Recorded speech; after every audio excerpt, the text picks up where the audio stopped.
Good morning, everyone. Could I ask you to stand? We'll be opening with, before we open, Tame will be carrying out a blessing, and the Venerable Paul Weeding will do a reading prior to opening the meeting. Thank you. Tēnā koutou katoa I te ata nei te koro matua kānui te mihi atu. Richard, tēnei te mihi atu ki ngā kai kaunihera I tēnei ata e whiti mai a tamanui te rā. Great day to start with the sun shining on the rai of people. E te atua kaharawa koe nei mātou e whakawhetai kia koe I tēnei rangi kia horota marino, kia whakapapapauna mu te moana kia tere te kārua I rohi I wainganui I a tātou I tēnei ata. Whakatongia tō wairua tapu hei arahi, hei tohu, hei awhina mātou ki te tūtuki I ngā moe mai te tāone o kirikiri roa. Koe nei mātou e whakawhetai I rungi te ingo tō mātou kai whakaora, mo ake, amen. Tēnā koutou.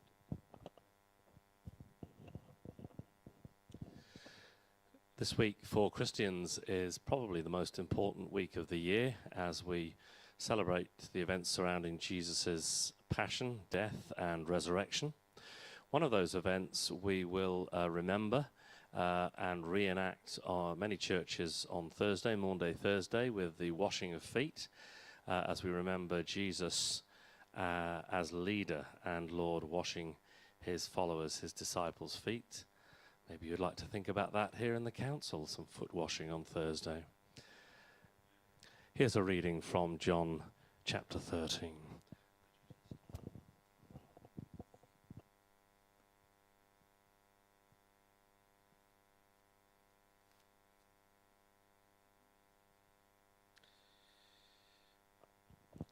Jesus washes the disciples' feet, John chapter 13. Now, before the festival of the Passover, Jesus knew that his hour had come to depart from this world and go to the Father. Having loved his own who were in the world, he loved them to the end.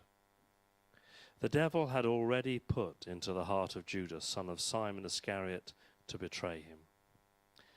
And during supper, Jesus, knowing that the Father had given all things into his hands, and that he had come from God and was going to God, got up from the table, took off his outer robe, and tied a towel around himself.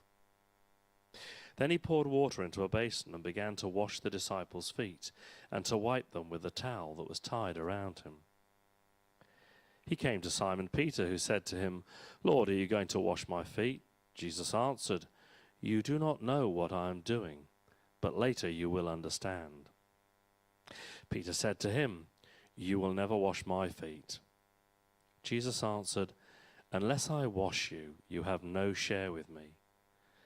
Simon Peter said to him, "Lord, not my feet only, but also my hands and my head."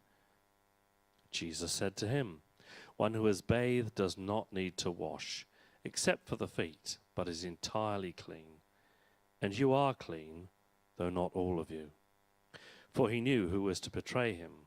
For this reason he said, "Not all of you are clean." After he had washed their feet, had put on his robe, and had returned to the table, he said to them, "Do you know what I have done to you? You call me teacher and Lord, and you are right, for that is what I am.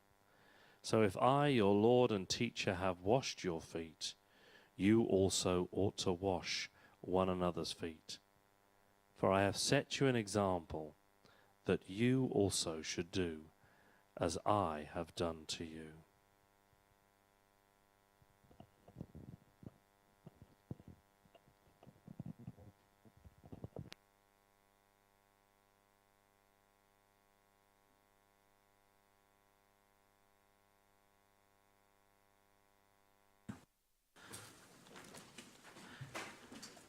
So we'll open this council meeting. It's an open agenda. It's Tuesday the 27th of March 2018. It's 9:43 a.m. We'll start with apologies. I have an apology from Councillor Henry. No other apologies. Do we have a mover? Councillor Gary, seconded by Councillor Mark. All those for, any against? Carried. Confirmation of agenda. I'll pass over to the Democracy Manager. Thank you, Mayor Andrew. Good morning, everyone. In confirming the agenda this morning, please note that it's proposed that debate will be 2 minutes with an extension of 1 minute if required. That there is a late item 8, which is Chair's report, a verbal update on affordable housing discussions with the Minister of Housing. We ask that it be accepted. This item is being brought as a late report as the Minister of Housing indicated on Friday that it is a priority matter and subsequent conversations are to occur with MB on Wednesday. There is also another late item, item 9, which is the release of public excluded resolution report and minutes regarding Victoria on the River, VOTR, from the meetings of the 21st of September 2017 and 16 November 2017. We ask that this be accepted. This item has been brought as a late report to accommodate a request from the media for public excluded minutes in relation to VOTR. Thank you. Do we have a mover? Councillor Marks. Just to the CE, do we get, and I've read the auditor's opinion, but at this point, don't we normally get his letter? Because in the staff report it says there are some more than minor issues, is not the right word, but more than minor. So I was sort of expecting the audit letter. What's the process for that? Generally the letter comes later, but I'll ask Sean, who's been directly working with the auditors, to respond to that. So you're talking about the audit findings letter where they... Yeah. Yep. So no. So generally the opinion comes first, and the audit finding letter comes at a subsequent point. But not Sean will come forward. It is Paul. Not Sean. So there was a letter that you're talking about is called the letter of representation, which is the letter that they prepare on behalf of council that says, the information we've provided to you as part of the audit at this point is all correct and true, except there's a few things that we've found through the process that we will make a change later. So that's been drafted by audit since the agenda has gone out, and so that is now in the organisation. Now that letter has to come back to audit from the Mayor and CE signed the letter. So isn't that letter with the more than minor things on? Isn't that on the auditor's opinion on the information going up the consultation document though? Yes. And we don't normally have that at this point. No, not usually, but. Okay. Yeah. So have you? Sorry, Mayor Andrew, but have we responded then to those and made adjustments in the consultation? Without that letter, I don't know whether we have or not. No. So the consultation document is. So the letter of representation says the consultation document's exactly right, except for these things. Okay. And these are the except fors are. We're just acknowledging the things that need to be picked up in the final 10-year plan. So when will we get to see that letter then? Not till deliberations time. No, we could circulate. We could circulate that letter at this point. Yeah, that would be helpful. Yep. So, Paul, can we just get a hard copy of that letter printed out for the councillors and an electronic version available for those that wish it electronically as well, please? Yep. Great. So if I could just ask a follow-up on that. So why don't we amend this document to include those changes so that it's actually done and dusted right now, rather than have a number of more than minor issues still unresolved or not included in the statement that's going out for consultation? Yep. So we've included the matters that we've identified through the audit process that we can within the available time. Okay. So the reason that there's one or two things that are still outstanding is that they would require a late change to the financial statements, which to work through would be at least a week, and then an audit process on top of that. So it's really a timing. So are they material? Yep. Will they have a material effect on the financial statements? No. Okay. We'll get the letter so we can circulate it. Yep. So okay, thank you. When we discuss the 10-year plan item, the audit director is in the building, and I have notified him that council may wish to talk to him at any particular point in time, and he's prepared to come here and be questioned by councillors. I'm happy to take Paul's comments that they are not material, but it would be useful that we have got an opportunity to look at the letter reasonably quickly, so it doesn't sort of drift on until consultation or deliberation. And just following on from that, is there a way that we can do this better going forward in terms of having that information presented today so that we can just perhaps look through and see where... We'll look into that, councillor. Yep, okay, thank you. Okay, moved by Mark, seconded by myself. All those for, any against? Carried. Declarations of interest? There are none noted. Public forum? There's nobody in the public forum.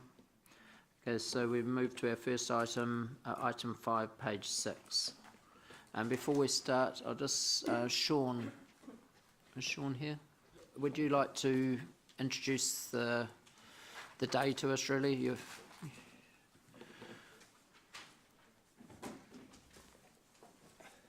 Thank you, Mayor Andrew and councillors. So I just wanted to sort of give a bit of an overview of the reports that you've got in front of you and how they sort of fit together. I'm conscious that there's 600 odd pages, so I thought a sort of a 2-page version sort of intro might be useful. So essentially there's 3 reports. The first one is the Development Contributions Policy Report, and that's giving effect to the resolutions from December. The decisions that we made then, which have since been refined through the Development Contributions Reference Group and through council briefings. So Greg and team are going to present that. And so the purpose of today is to approve those policies for public consultation, and that's sort of primarily it. The second bit is around the rating review statement proposal, and again, those reflect the decisions that we made in December around potential changes to the rating policies. So that's around capital value rating, it's around introducing a UAGC, and it's around changes to the rural rating. So again, I just want to reiterate today's decisions that we're looking for are around approving those policies to go out for public consultation to get the public's feedback on those. And then the third report is about the consultation document and the supporting information. And when we get to that, we'll deal with it in 2 parts, essentially. We'll deal with the supporting information first. So the supporting information is, I guess, all the detailed information that sits behind the consultation document and the budget. So there's a lot of, I guess, detailed information in there, particularly financial information. And so we'll deal with that in one chunk, and then we'll deal with the consultation document as the second piece. So the consultation document itself, that's really kind of the main vehicle we use to engage the public in the formal consultation process around the 10-year plan. This captures, again, the decisions made in December and the issues that were raised then, and that's also been refined through having a working group of elected members and through council briefings. So the key thing I want to reiterate before we get into the substance of those 3 reports is that they're about approving draft policies and plans today for public consultation, for the formal consultation process. And following that public consultation, we will have the opportunity to consider the views of the public and to reconsider some of the decisions that have been made previously, if that is the desire of council or particular elected members. And I just sort of, to be specific, you will have heard probably some informal feedback, or I guess I've heard about rates increases and things like that. So there will be the opportunity to consider other scenarios, excuse me, when we come back for deliberations in next month. So I just sort of, I know sort of there was a briefing on this a couple of days ago, and I just wanted to reiterate that today's about approving the information to go out for public consultation, and then once we get the feedback from the public, there's the opportunity to consider consider that feedback and to consider what decisions we might want to make as a result.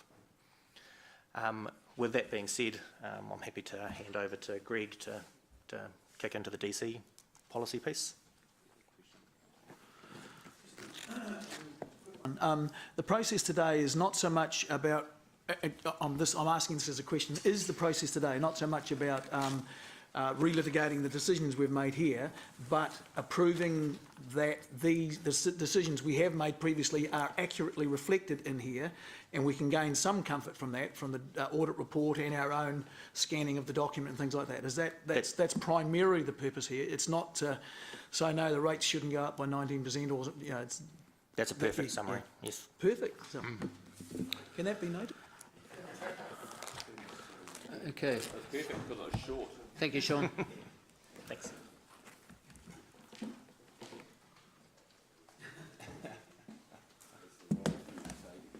No, Gary's available to wash your feet on Thursday. Thank you, Greg. Thank you, Lachlan. Good morning. Good morning, Mayor Andrew and councillors. I'll take this report as read this morning, but I'll make a brief introduction. First point, I've got a correction in the policy that I'd just like to quickly note. It's on page 33 of the agenda, 8.16. In the formula on the right-hand brackets above the summation, it should have a letter, call it K, which represents...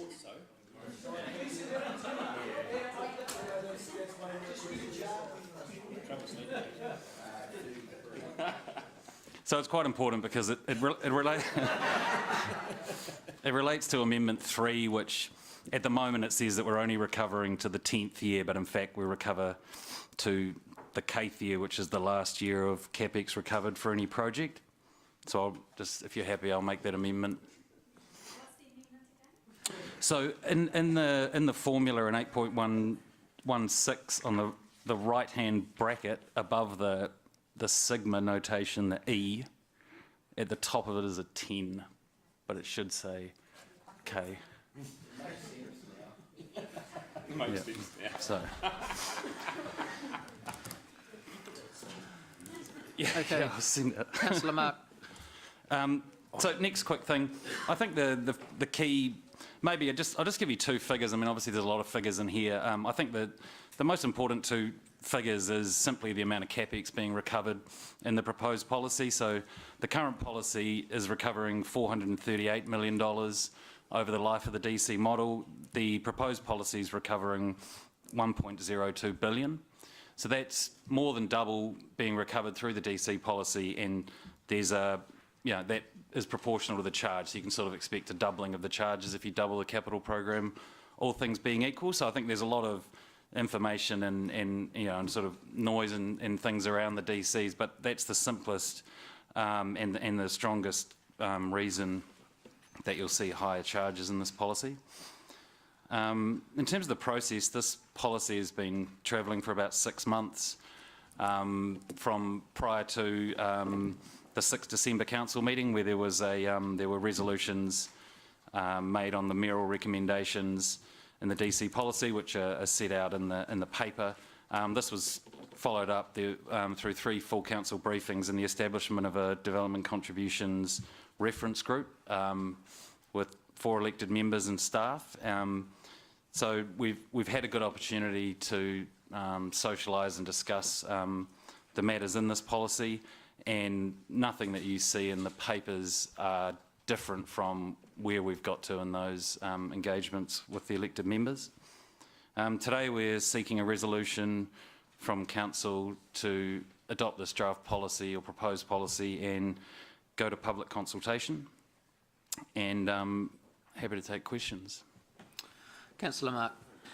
Thank you, Mayor Andrew, and thank you for clearing that E. That answers one of my questions.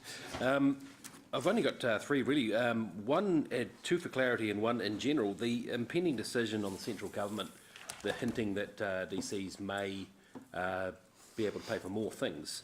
How will that affect our numbers and how things are here if that comes through? Something to say we can pay for more parks and more facilities. So community amenities. Yes. Is the question.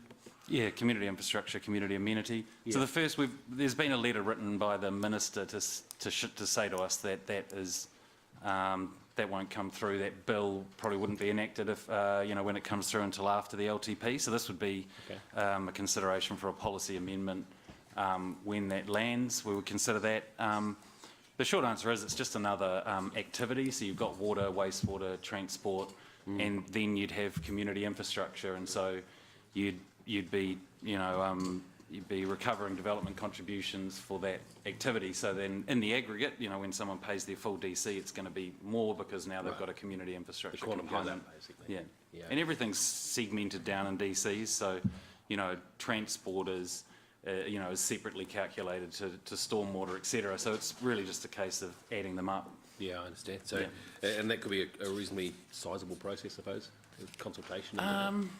It shouldn't be too hard because we've done it before, the capability's there. It's a case of reconfiguring the model and doing some software changes, but overall it would take some work, but I wouldn't call it a great deal of work. I think, Lachlan, what's the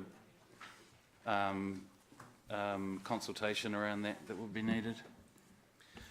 Well, it'll be just like any other DC policy amendment, so there'll be nothing stopping you. If there is a legislative change where you can recover the community amenity and infrastructure elements, you will be able to go back and revisit this policy. Retrospectively. Yeah, you'll be able to do that, but you'll need to go through a consultation process. It will not need to be special consultative procedure, but it will need to be effectively the same level of consultation that you're currently going under to implement the change. Yeah. And so would you be able to retrospectively go back, say a developer had paid a certain amount and then things change, would you go back and recoup the costs off them? No, it won't have retrospective effect. So you'll only be able to recover once you get the policy in place and you change the policy, you can start recovering for those community infrastructure projects from that point onwards. So do you expect a rush of DCs if this starts to, of applications if you see this start to rear its head? Because that will have a cost implication on us, won't it? Yeah, look, I mean, the market might respond by, in terms of developers, rushing forward with development if they see that there is a policy change coming, which will include additional charges for community infrastructure. I mean, that intuitively that might be an outcome. Right, there's nothing we can put in here that preempts that, is there? No, okay. Thank you. Page 19, the Housing Infrastructure Fund. There's a sentence there, Amendment 14, that says interest costs not incurred by the council due to the housing or the HIF interest-free borrowing terms, which are also not charged in the model. Now, that's presuming everything is done and dusted before the 10 years lapses, is that right? So if it lapses before the DC payment is complete, what happens there? So the model, I mean, we can adjust the parameters in the model based on, the most recent information, which would typically be on an annual plan update. All this means is the DC policy just has a single interest number in it. It's the long run average cost of capital. And this is an unusual situation where suddenly there isn't interest charge for 10 years, which the model doesn't, it can't contemplate that. So we've had to make some changes in the model so that it doesn't charge interest, because if we're not paying interest, we can't recover that from developers. So really it's just to make sure that the developers are not paying for something that they shouldn't. Okay, so if is there a chance that the arrangement could last longer than 10 years, then suddenly interest is charged if we haven't paid it back yet? Yeah, so we can continue to update it based on what the new reality is. Right, okay. Sort of on an annual plan basis, and the DC policy sort of works in year chunks at the minimum. So, which is perfectly appropriate because these are big long term things. So. It's not complex. That's sort of the staff's job to make sure that the model reflects what the current state of the lending is with the government. So we should take care of that. No, I appreciate that. Sorry if these questions seem a bit basic. I'm still trying to get my head around it. No, it's all good. Complex thing. Just regards the CBD, have you given much thought to giving it its own catchment, the CBD commercial area?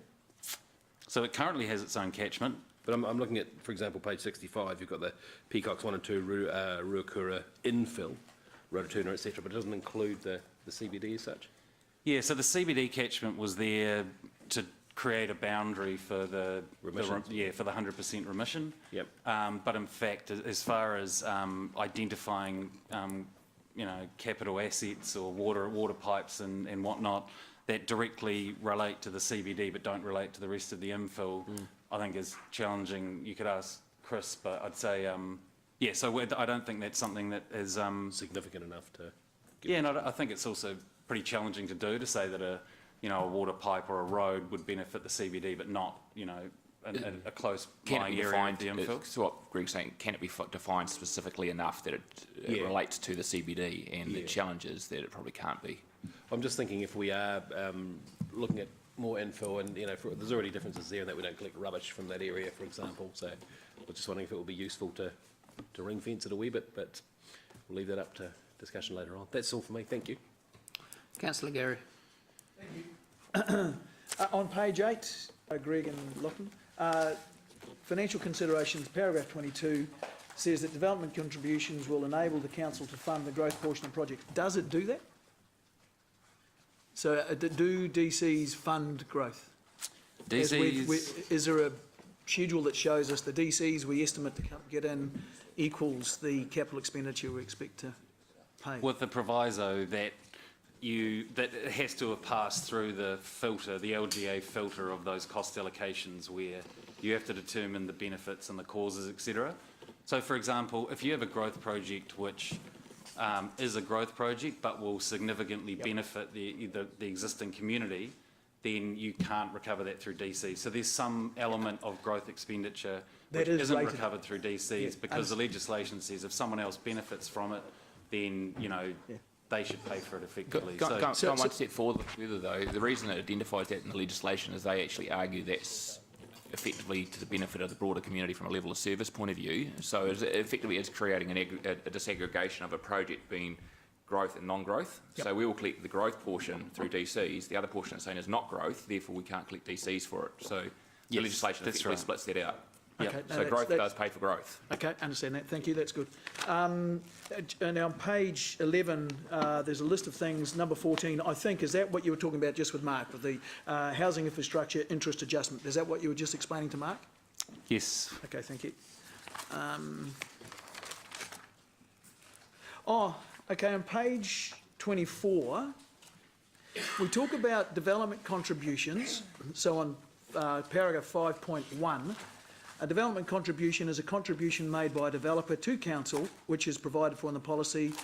It can comprise money, land, or a combination of both. So I just got confused there because that started to sound to me like a vested asset. So what's the difference? So I'm used to, developers stumping up with a cheque, and I'm also understanding that developers sometimes stump up with a water pipe or a road for us. But I always thought the water pipe or the road is a vested asset, and it's just how we report them in our accounts. So what's the difference? So this seems to be calling vested assets a development contribution. No, so the vast majority is money, and then specifically relating to reserves, there's the provision in there that says that you can accept land of the similar or same value in exchange for the DCs, which Lachlan will know more about, but almost exclusively it's money. It's just an exclusion. Okay, so the reason that it has a little bit of importance, I think, is that in our balancing the books, we take 35% off to allow for interest for the DCs, but we don't take anything off for the vested assets. So they kind of need to be clearly identified and able to be allocated to DCs or vested assets. I think just to Greg's point, the reality is the vast majority of DCs recovered are funds. You're talking in dollars. So there's, we can go back and have a look at the split and actually understand the sensitivities on that one. But I think the point about what 5.1 is doing in the policy, it's really just simply stating the law in terms of how you can recover development contributions. Exactly the extent to which you take land and not money, we can come back and we can report back on that for you. That would be useful if we could get that, if someone could take a note. Excuse me. And on page 156, in this, someone's already brought this up, talks about, oh no, sorry, not that one. Sorry, page 192. Page 14. Oh, let me hit him. No, I'm done on this one. Councillor Ange. Thanks, Mayor Andrew. First of all, just on page 11, question for Richard. I note the dates for the consultation requirements and timelines, you're lining it up with the LTP. given the substantive changes that we're proposing in this policy, are you comfortable? I know the LTP hearing dates and stuff is tight anyway. Are you comfortable we're going to be able to get all of this in at the same time? I was just actually talking to the team this morning. I am mildly concerned whether we have enough time put aside. So we're just trying to work through. One of the comments that Sean made this morning was once we get all the feedback back, there's probably going to be a discussion about rates increases and costs and stuff like that, which is going to take a significant amount of time as well. So we are going to confirm the next few days whether or not we need additional time in the calendar to cover some of these items, Councillor. Yeah, I think that would be good, because also in the policy there's a lot of references, right, as there should be, because we've got to line it up to the LTP. A lot of references that if the decisions through the LTP don't go ahead, we'll have to change the policy. So I kind of feel that this needs to sit close to, but in a separate time. Yeah, we'll be separate, but really it's, I think it's the amount of time we have available. So yeah. I'll challenge the team to make sure that they've got it all set up, and if we need, unfortunately, councillors, more time, then we will come back with my cap in hand and grovel for more time in your diaries. Yeah, yeah. Rather we get that right and that staff are able to spend the time. Yeah. Page 13. Now I appreciate, and it was very helpful to me to have that peer review in. I really appreciated that. I thought it was actually, given it was from an economics person, it was quite readable. I'm talking, so I'm on page 13, so I'm talking just in general around Amendment 4 here, and I know it's peppered through the report, but around the caps. Where does the cost, so you've put a cap of $60,000 onto those in industrial and retail DCs. Where does that cost that sat above that new cap, where is that dispersed to? Ratepayers. It is ratepayers. And so what, that's what I thought the answer was going to be. I didn't go through and try and guesstimate what that quantum would be, but do we have a rough number of what that is? Yeah, I modelled it and it was about 125,000 a year over 10 years. 125, okay. So it's about 1.2 million. Over the 10 year, okay, that's good to know. Thank you. Just let me, I do only have a couple of questions.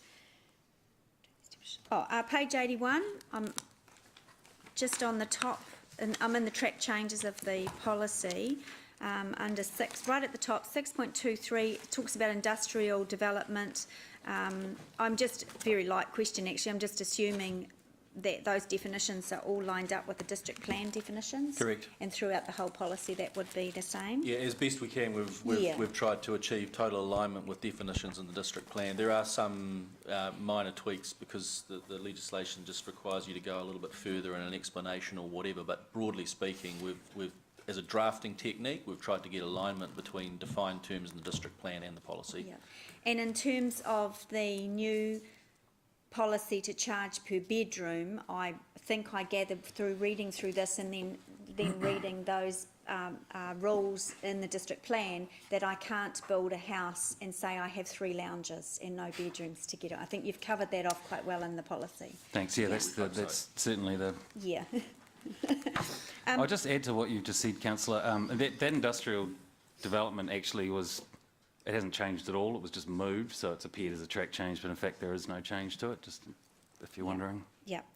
Final question, page 141. I did manage to read the minuscule font. I think it's 0.6. Now, some of these are, of course, subject to consultation in the long-term plan.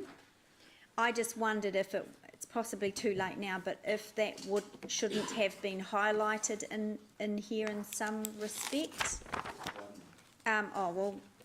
Things like the river plan extension, there's playgrounds in here, or there's quite a few. Actually they're all on there, on page 141, 142. I suppose you have. I've probably answered my own question, because you have put in a column there, 10-year plan, and then you've included historical and you've included 30-year infrastructure. Okay. Final question then. In that, on page 141, we have got the playgrounds development, and that's the percentage of DC funded. That's just for reserves, isn't it? It's not, because developers don't pay for the actual playground. We can Just the reserve. recover for the reserves and development on a reserve. So development, not you know, large facilities, but when it's earthworks, fencing, some minor amenity work. So some of those are in fact recovering, you know, the works on top of the land. And so the LGA is pretty clear about that. The distinction is drawn around more significant community infrastructure assets, of which, you know, we can't collect for. Because when we've got the column there, and I found this really, even though it was tough to read, it was really useful information. A little way down, we've got where is it? Toilets and changing rooms. We only charge 6% is funded 6% from DCs, and yet it's just said playground development program 86%. That was where my question was. Is that based on reserve land? But so the 6% is mostly because it benefits the city, but there's a small amount of causation from a city getting bigger, whereas the playgrounds are in greenfield cells and they're going to benefit the new developments and their localised assets as well. So you share the cost of assets like sports parks where people come from further afield, but a neighbourhood park in a greenfield neighbourhood is predominantly going to benefit the people in that neighbourhood. So that's the difference between those percentages, 86 versus, and 6 is pretty conservative, I'd say. okay, thank you. Councillor Robb. Yeah, thanks, Chair. Just a follow-on question from Mark on the HIF loan and the interest-free component of the HIF loan. In terms of how you build that into your calculation, is it just the window of the 10 years in the sense that beyond 10 years, whatever is left in terms of the loan, which needs to then be refinanced, there will be an interest component? And if I read on page 6, 5, and then bullet point 7, where we've got indexing of development contribution charges, does the formula allow for that interest component that will start at the end of the 10 years when whatever's left of the HIF loan needs to be refinanced as an interest-bearing loan? Yeah, so they're dealt with separately. The indexing is an intergenerational adjustment, which is pegged to inflation, so you can probably set that to one side. And then as far as the HIF goes, so we asked Inside Economics, Fraser Colgrave, who is a modeller, to basically you know, build us that HIF component of the model that we could then program in. And if, in the simplest sense, what it does is it's not exactly what it does, but it's the best way of describing it is it treats when you actually need to, when council needs to draw down a loan, like, you know, through its normal financing, that's when the DC model recognises it as if it were CapEx. So because we're doing transactions with the government and those transactions don't have interest attached to them, but when those loans come to an end and we need to draw down in the normal course of business, then that's when the model, you know, those are the inputs into the model, and that allows it to recognise so that's kind of how it works, but it is pretty complicated. So simplistically, if I was a developer at Peacock, for example, and that's where the HIF loan went, if I sold my section off in that 10-year period, as opposed to post the 10-year period, the DC might be lower because the interest component has been removed? The DC will be exactly the same, except that we index, so it would be higher in the later year to account for inflation. And to account for the interest, or doesn't it work that way? The indexing is only inflation. It's so the not indexing and the interest are separate. New charges that might pop up. Basically, the whole point of the model is to take all of the HUIs and CapEx and set a charge that's flat across the entire model across the 50 years, and then you index it. So that's how you create the equity. So you're not bringing in additional costs that might that wouldn't pop up affect it. beyond a particular date. Yeah, that's right. Okay, all right, thank you. And the other question that I've got, given the significance of the changes to the model, and I don't see anything in the paper, and I might have missed it, about how we're going to consult.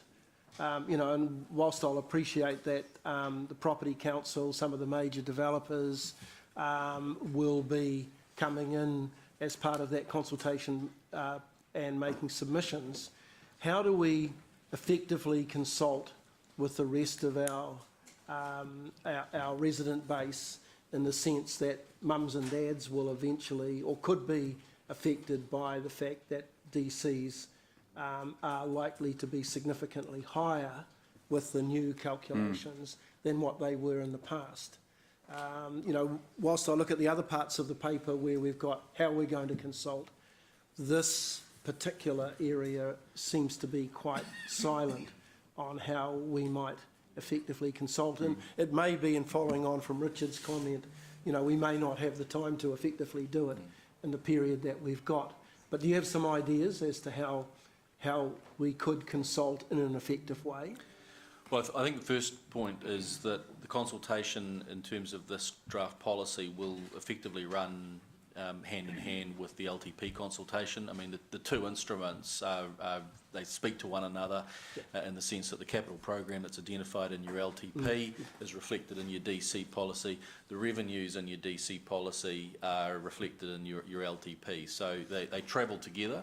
So to the extent that there is a consultation program being built around the LTP, this policy will basically form part of that sort of bundle of instruments that are going out for consultation. The Act doesn't require special consultative procedure.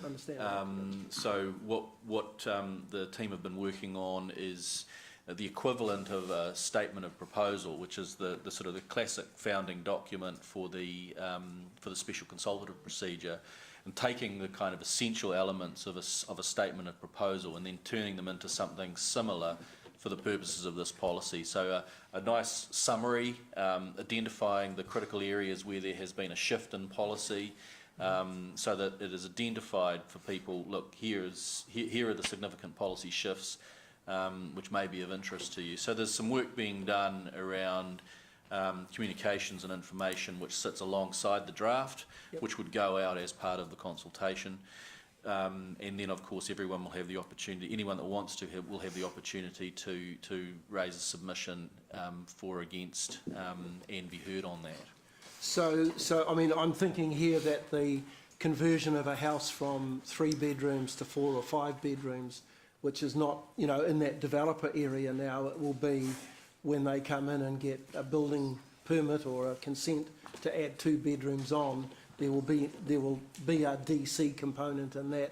So that will really hit or affect the mums and dads who are adding on a couple of bedrooms to their house.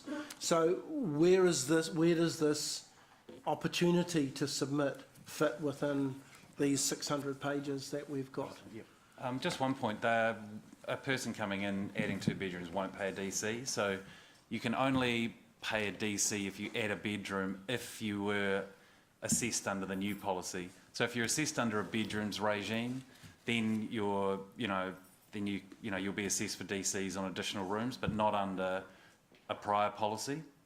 And simply put, because if you pay DCs... So is that an existing house now adding 2 bedrooms on? Yeah. Would not have to pay any DCs at all? No, would not and could not, because that person has satisfied their requirements under the LGA, paid their money, so they're paid. So you can't then, under a new policy, come and require more money for them because you've changed your approach. Okay. Yeah, so that would protect against that. Julie's going to explain. Just to clarify, so we are, as Lachlan has said, running this alongside the 10-year plan consultation. So all of our sort of collateral, like our webpage, there's the 10-year plan, and then there's the button for the DC policy and the button for the rating review policy. So we're trying to make sure they're very visible. So for all our promotion, people will be aware that we're actually running free consultations that are sort of jointly shared. And Lachlan did talk about the summary document, so that is a very digestible format rather than the big long... but that's not currently in here? No, I don't think you have. And the questions around DCs, or Now, how we've got tick the box with a number of questions on Yeah. the rest of the long-term plan Yep. changes. The DC one is still being developed, is it? It is. Page, It is page 187 of the agenda. 187, There's thank you. also this, Julie. So if you look at that one, Hang on, I'll just find it. Councillor Rob, I think that's the submission form, which is what you're looking for. And so we've tried to Julie, get- can I just get you to speak into the mic so Sorry. the Sorry. viewers at home can watch? I see, thank you, yeah, thank you, I didn't. Sorry, so the submission form on 188 Yep, got that. gives that summary request. Okay. So that'll be running the same time as we run our. Thank you, no, I long-term missed that when I went through these papers, thank you for that. That's my questions, Chair. Councillor Leo. Getting back to the bedroom issue, which Rob touched on. I noticed the definition of a bedroom is shown on page 25 under 6.5, which shows any other room smaller than 6 square metres. Once you exceed the, you call it the standard residential, which is your 3-bedroom home, you start to get into big bucks, because I notice in Rotorua, for example, once you exceed 3 bedrooms, your price increases by 22,000 for an additional bedroom. Somebody who's operating from home, a business or something like that, would you accept that they might have a home office which would be bigger than 6 square metres in their application for a new dwelling? Yeah, I mean, that's a potential. And the challenge with this definition is always there are going to be, examples where people are being assessed as a particular room being a bedroom when they claim it's being used for something else, and that's going to be one of the issues that the team will need to deal with in implementation. That issue is something that I think Tauranga City Council have had to confront, because they've got a policy which is formulated in a similar way, and I think Greg can correct me, but I think the information from Tauranga suggests that the issue is more perceived than real. It doesn't tend to be a problem. So really then it would pay you, instead of building a 4-bedroom home, to build a 6-bedroom home, wouldn't it? Because it cost you no more. Would that be correct? Well, no. I mean, if you're talking about an additional 2 rooms beyond 6 square metres, you'll be hit for additional development contribution requirements because of the additional bedrooms. Oh, you're talking about beyond 4? Yeah, beyond 4. Yeah, correct. Yeah. So you get 6 for the price of 4, basically. Yep. Okay. Oh, you got to build them. Yeah, sure. But,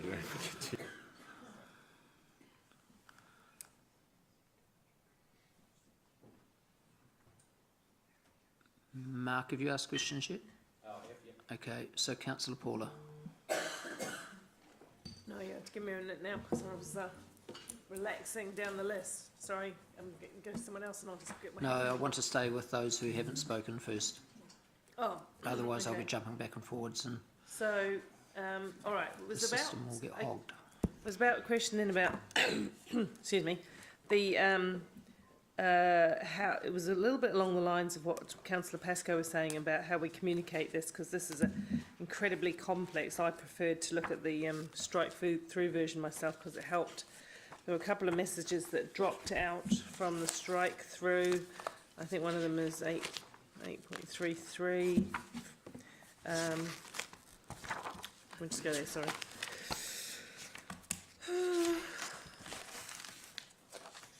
So in the oh no, that's fine. That's fine. I'd sorted that in my mind. What I was going to ask though, in terms of making it clear to the general public what some of the implications of these policies would be, and we had that independent report.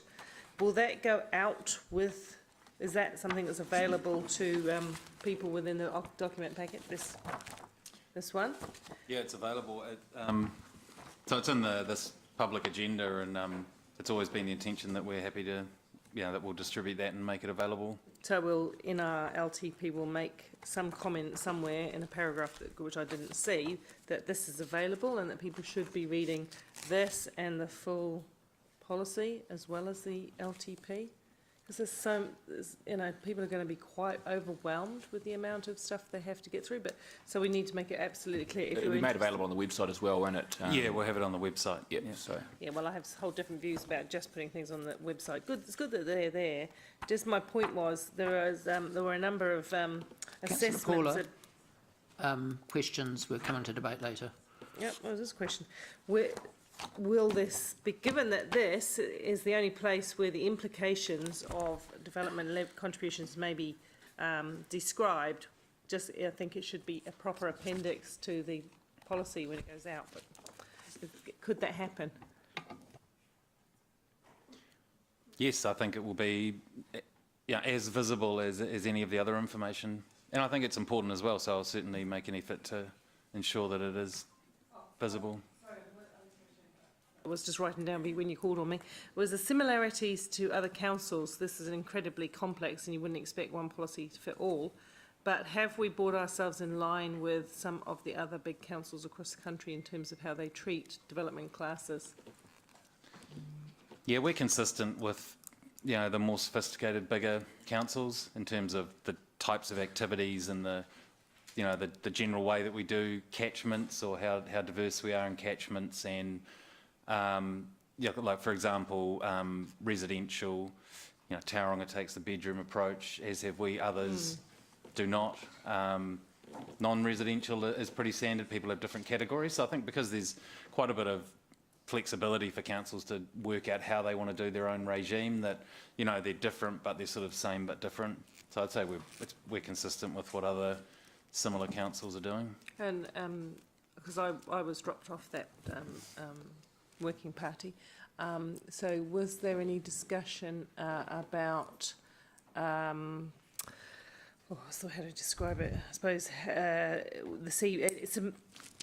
remissions or submission, giving subsidies to some groups. Was there any cross comparison with other cities in terms of some of the growth cities subsidising aspects of development contributions to allow or to actively use as a tool for growth? If you follow me. Yeah, well, so specifically Auckland and Tauranga's position on remissions is that they don't give remissions. So we have a remissions provisions in our policy to try and account for people who are clearly using significantly less demand on our networks, but the legislation only requires you to state what your policy is. It doesn't require you to have one on remissions. So but the subsidies applied, like the CBD one, is there was there before this draft to promote growth in the CBD. Has any other councils got similar approaches, or? So there are examples of councils, through decisions under Section 1013, reducing charges from calculated. I was at the National DC conference, and this discussion came up. That would have been fun, eh? Yeah, mate. I've seen the videos from that one. This is great fun. Highlight. But effectively, they're only. I would say they typically don't use them as economic incentives. The thread from the conversations I had is more that it's to deal with anomalies or something, legal, or a challenge or something around those. So, yeah, I'm not aware of another councils that done something like the CBD, where it's just you don't pay DCs there simply because we want to incentivise development. So I'd say that's unusual. So it didn't appear at that conference that many people use DCs as an economic lever, as you say. They're mostly collecting costs in different ways.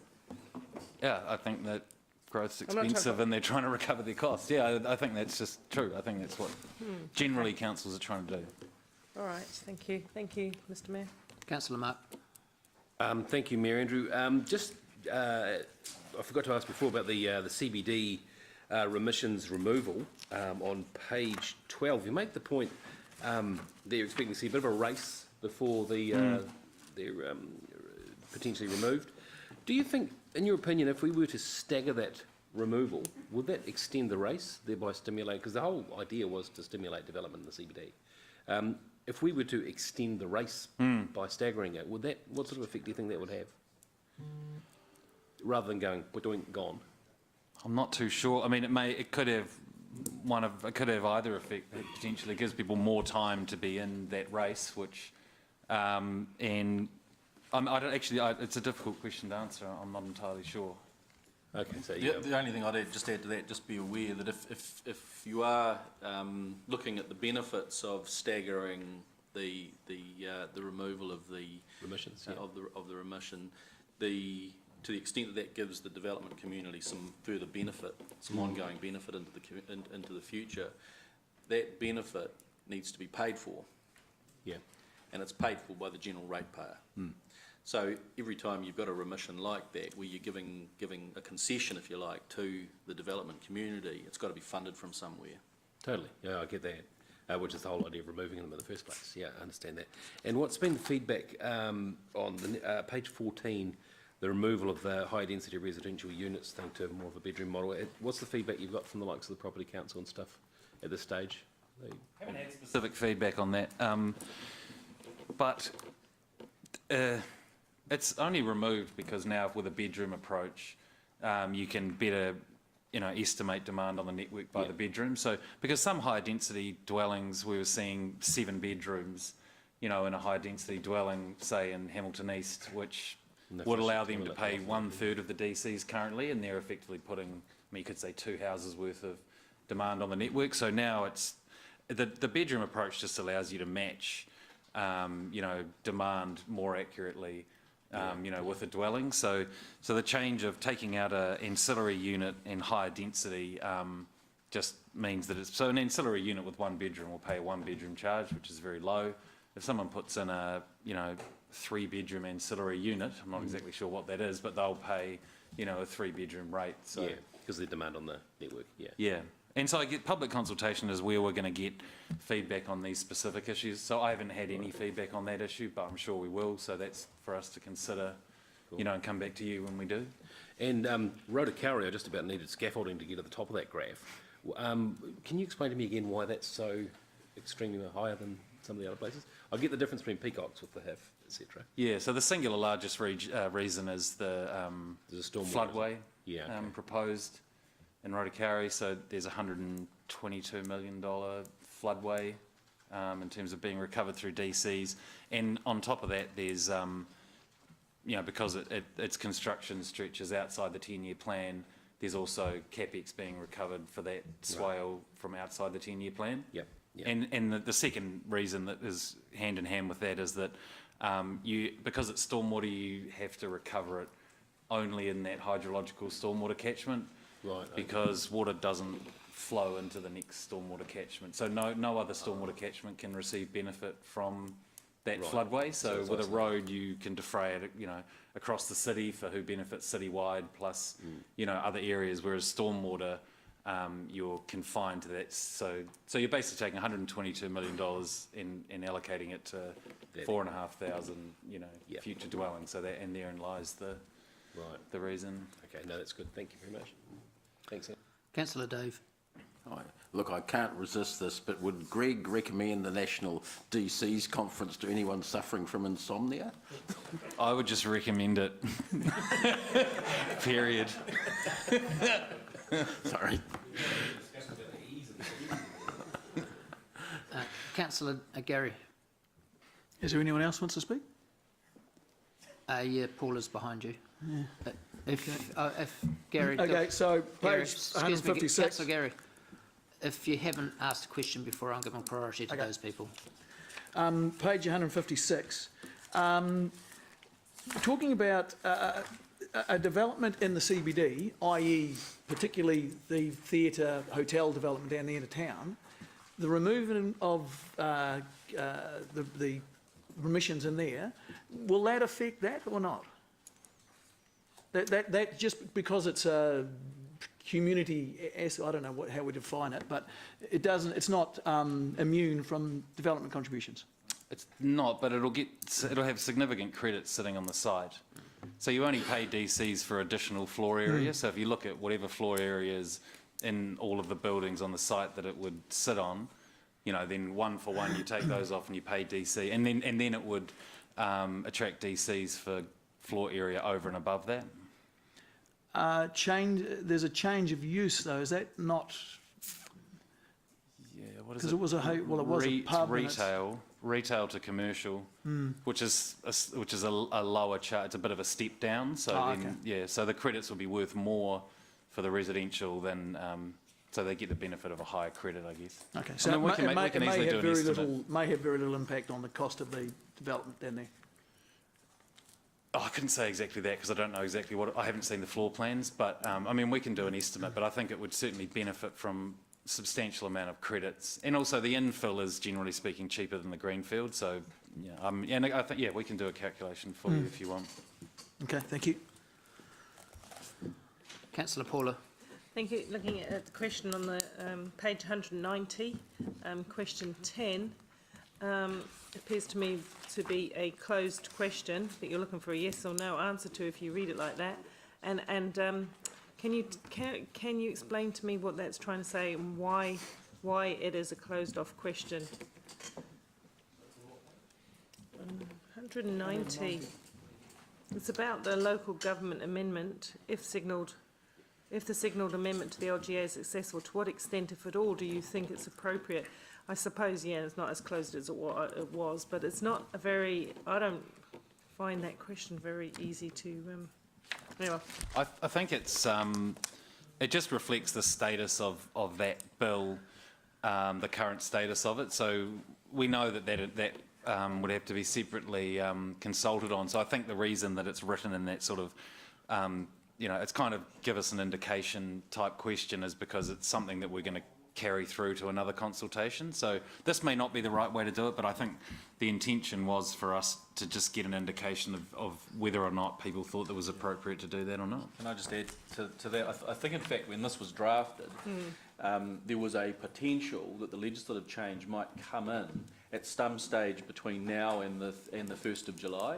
And so the idea was, let's future-proof the consultation and at least consult on the issue, so that if we get to 30th of June and we do want to introduce some of these elements, we can point to consultation having occurred, as opposed to having no engagement with the community. Now, since then, we've had advice from the Minister that there's no chance of getting that legislation through Parliament before the 30th of June 2018.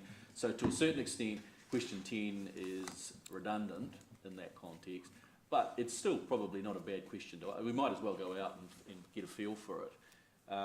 So it's sort of, its intended purpose is sort of, is no longer there, but it doesn't hurt, I think, be testing the community on this question.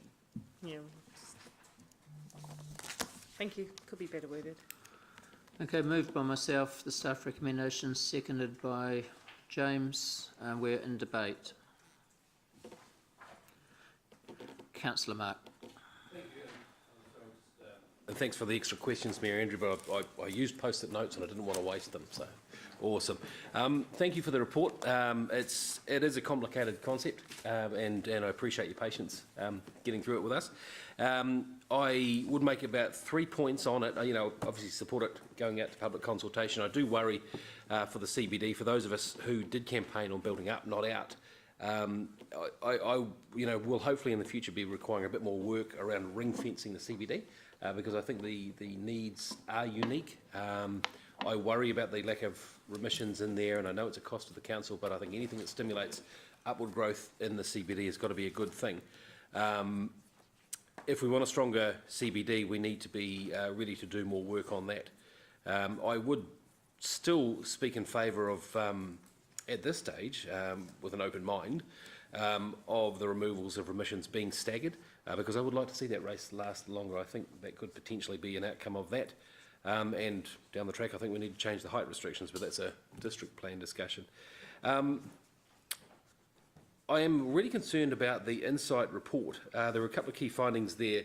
Bullet point 2, raising prices in new dwellings, making a city still more expensive to buy into. I worry about the cost of buying into Rotokauri, and I worry about the commercial development. It obviously will have the effect of slowing growth, but if we raise the cost of living here in our dream city dramatically, and I'll look forward to it going out, and I will expect some interesting pushback on it. But thank you for the report. So, Councillor Gary.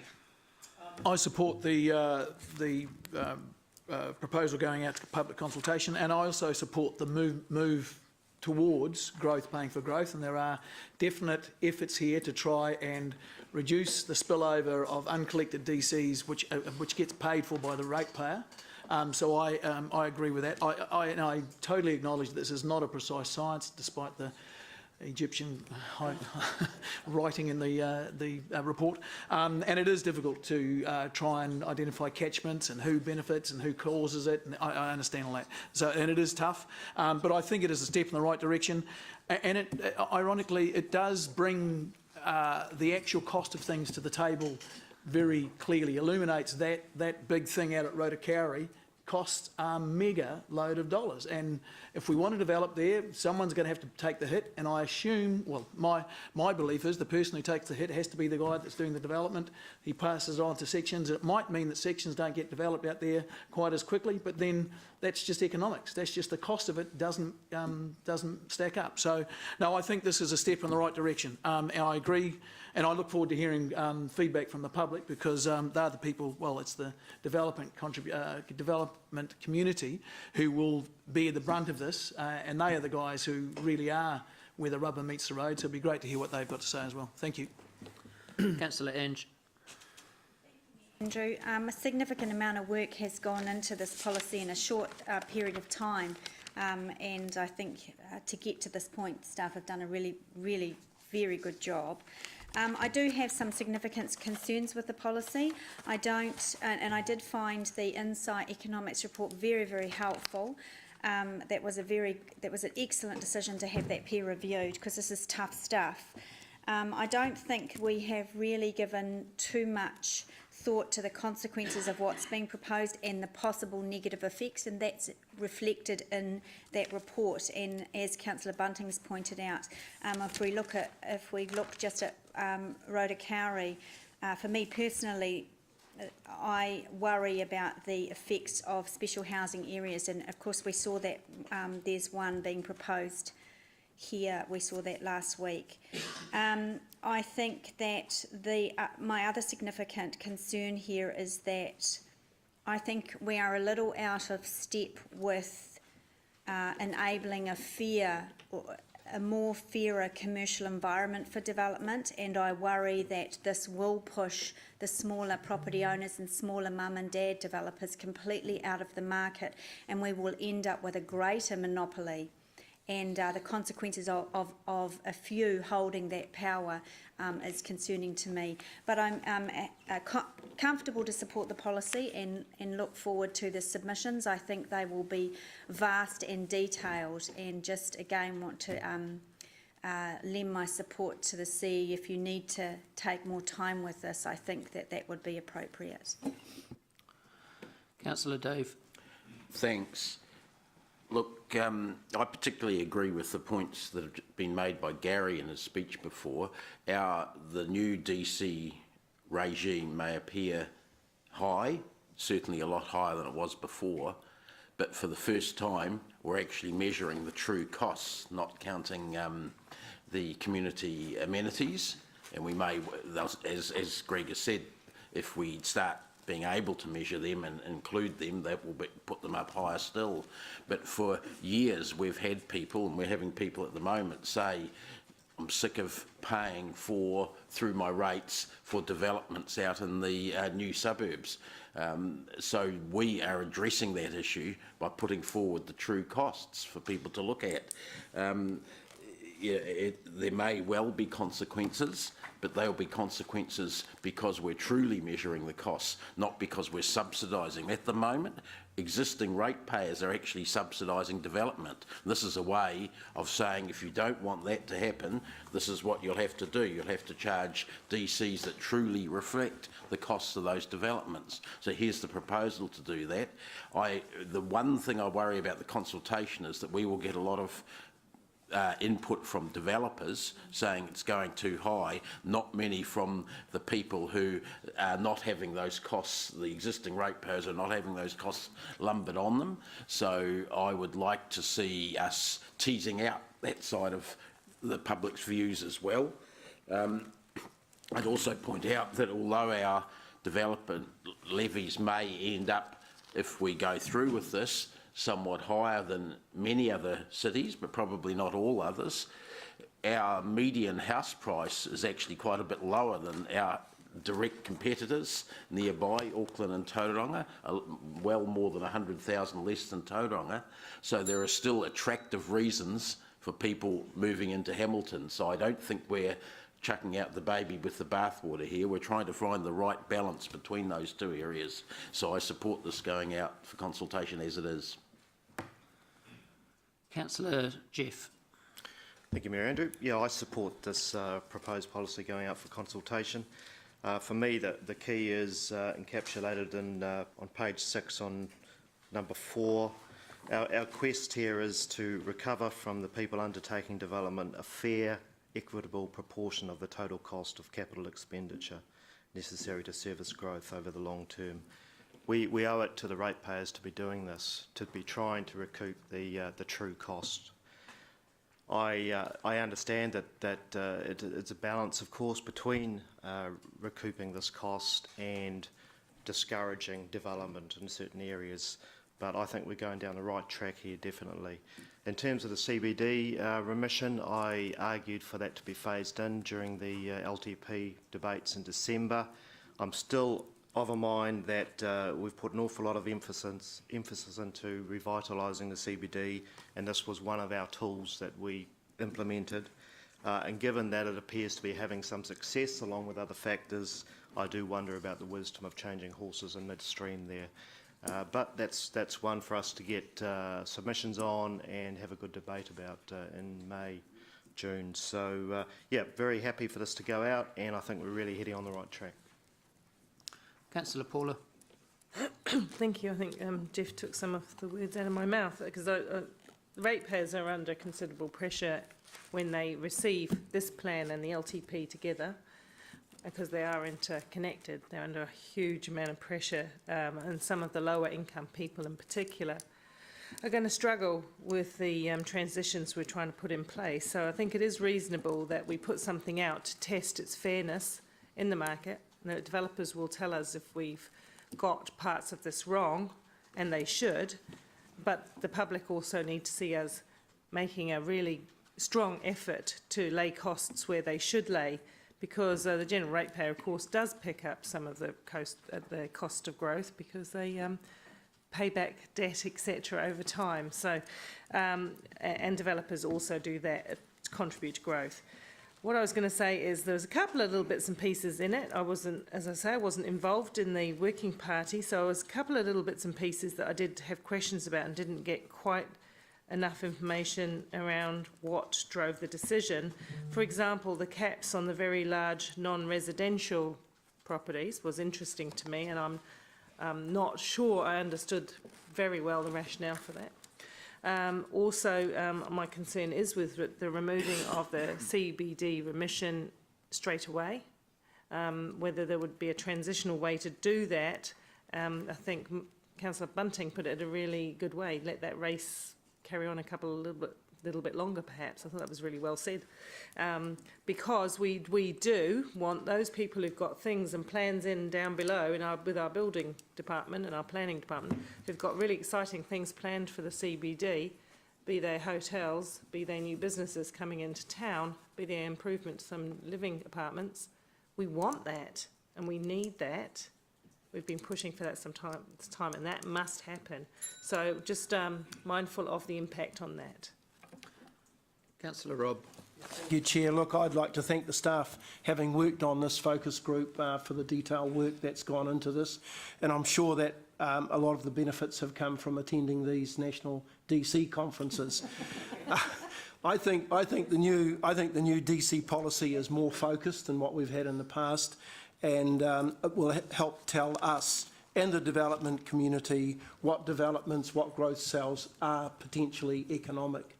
And I think that's going to be important. I think there's concerns around the fact that spends do not happen without getting green light from developers, because with the much higher development contributions, we could be left holding the can if we have invested into some of these growth cells with infrastructure and they don't go ahead, or they don't go ahead as fast as we would like them to do. So I think consultation is very important, and I'm hopeful that this consultation will be successful in getting appropriate feedback from developers and those affected by these changes right at this early stage.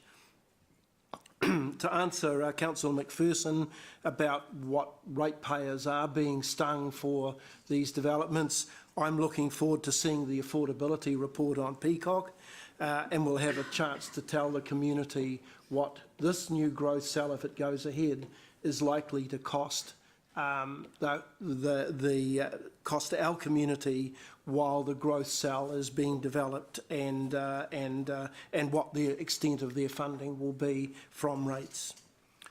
Thank you. Okay, we'll go to the board to vote.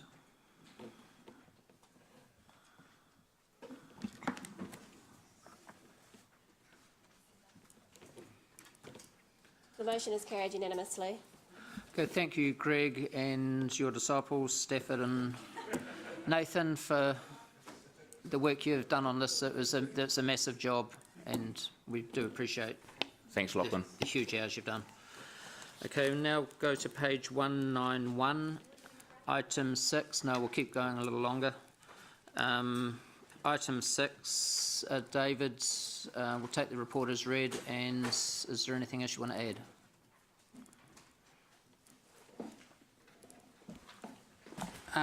All I was going to add is that this is a combination of the work the Financial Strategy and Revenue Task Force put together and the decisions made in December. Fundamentally underpinning these changes to the rating system is around growth paying for growth, that guiding financial principle. And so a move to capital value 100% starting next year will achieve that, as well as some other initiatives through the rating system changes. So this is a statement of this proposal goes alongside the consultation document for the 10-year plan, and is part of the overall process. Happy to take your questions. Councillor Paula. Thank you, Mr Mayor. Just a couple of quick questions on page 191 in the under executive summary. Thanks, David. The comment, the first bullet point, changing to capital value, year one, fine, from year one of the 10-year plan. Or don't forget, this is the third year of the 10-year plan. This is not the first year. And we keep hearing people say it's the first year. It's actually the third year of the 10-year plan. It's a review of the 10-year plan. Yeah, it's just referring to the first year of the next 10-year plan. What next 10-year The plan? 2018, the one that that's not the, that's the third year of this. No, that's the fourth year. Yeah, that's right. It's the fourth year of that. I mean, this is not the. And later on, you do say it in the correct language. Okay. What we're doing is reviewing the 3 years of the plan and making the plan go from year 4. And this it's is different. called the 2018-28 10-year plan. Yeah, well, I just have some issues with the fact that we're making out it's a new 10-year plan when it's actually a review of an existing plan. Anyway, there you go. I've made my point. Thank you. Yeah, it's not time for point making. There comes that debate. So, Councillor Robb. Thank you, Chair. Look, my first question is around the what I call the Gardens targeted rate. And I recall some confusion during the deliberations around the targeted rate. And I just don't think it's clear enough in the document here. Is the targeted rate continuing at $11.50 GST inclusive? Yes. And is it intended that it's remaining there for the next 10 years at $11.50? Yes. Okay. So if I look at page 196 under part 4, we talk in there about that this rate would be used for the development and maintenance of the themed gardens. We're not. Are we being clear in the document about this being a change, because the existing targeted rate was clearly for development? Well, it states it on page 2 of, the consultation, so I think that's just clear. wonder whether this is a little different to what we thought it was going to be when we voted on the deliberations back in back in December, and I kind of have got a recollection, and I may have got it wrong, that this targeted rate was intended to be merged into the general rate, and then I think we pulled it back and requested or voted for it to remain as a set targeted rate, and then since then we've had discussions as to whether it would increase by the 3.8 and the 9.5 and so forth. Yes. So I'm just wondering if my kind of reading of this is that we're really being clear about what we agreed on back in December. So in the process of that debate in December, we also reduced the size of the development program. The council-funded portion of the development program is $5 million, and we will collect $7 million from the rate over 10 years. I see. So for that reason, I added and maintenance. Yep. Certainly for the next 3 years before we do another 10-year plan, we will have time to reconsider that and consider whether to extend that development program or change the rate.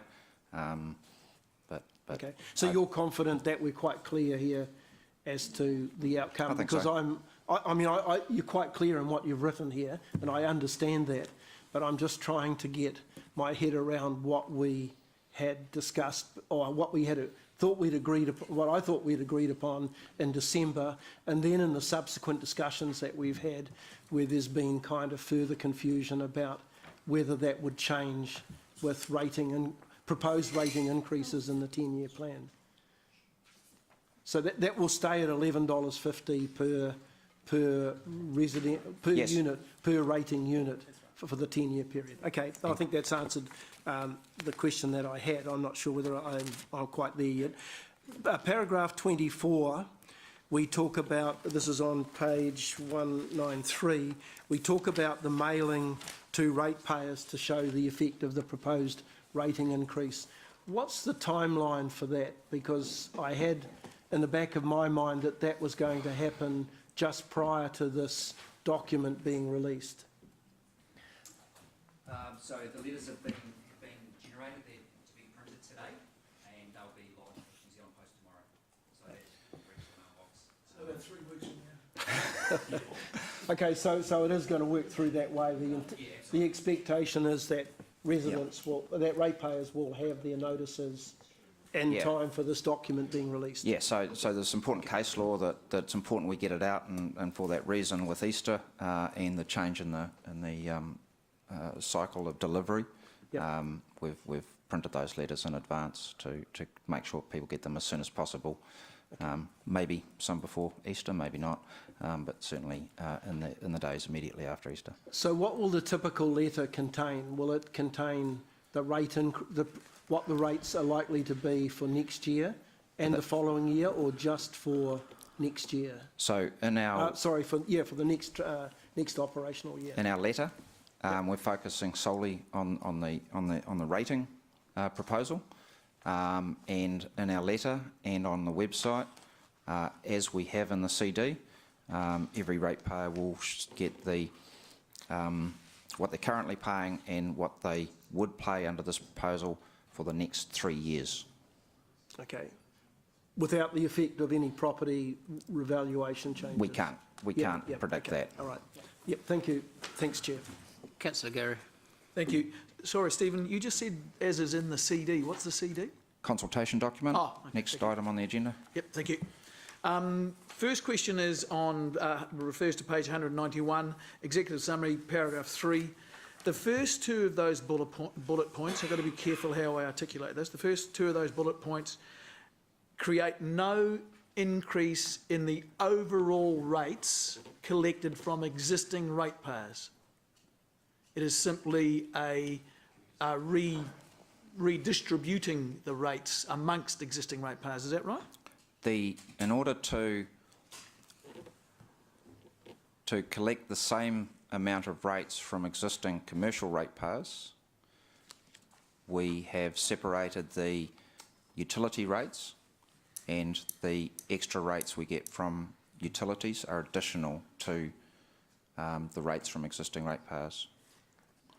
Okay, I understand. So you're saying for well, for example, Yes. they currently don't pay for the value of their lampposts and the The underground network and everything, Yeah. they currently pay 30% of that on capital value this year, and the proposal is next year they go to 100% under this proposal. That's quite a significant number in terms of the lift. But my question is to all of the to all existing ratepayers, and well as an existing ratepayer, they will pay. They because they're quite a high capital value ratepayer, they will pay more than someone who's a low capital value ratepayer. Yes. Yeah. So am I just go back to my original question? If you ring fence all the existing ratepayers and the money that all the existing ratepayers pay on the general rate, will the amount of money that will be collected from those ratepayers won't change as a consequence of these two issues? That's right. Okay, so we'll keep the same amount. The increase will come with the 9.5% or the what? Yes. So that will increase by 9.5%. Okay.